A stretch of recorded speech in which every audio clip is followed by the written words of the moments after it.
આસો નવરાત્રિને લઈને ચોટીલામાં ચામુંડા માતાજીની આરતી અને દર્શનના સમયમાં ફેરફાર કરવામાં આવ્યો છે.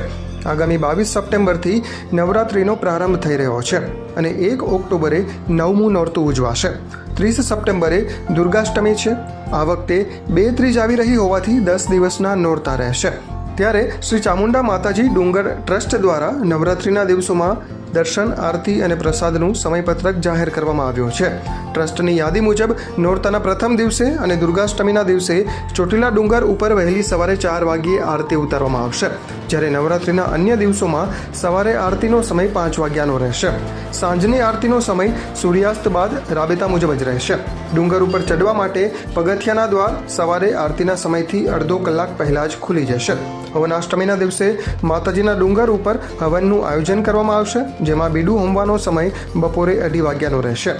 નવરાત્રિના દિવસોમાં પ્રસાદનો સમય સવારે 11 વાગ્યાથી બપોરના 2 વાગ્યાનો રહેશે. જોકે અષ્ટમીના દિવસે પ્રસાદ લેવાનો સમય બીડું હોમ્યા બાદ 2:45 વાગ્યાનો રહેશે. લઘુભાઈ દાદલનો અહેવાલ, ચોટીલા.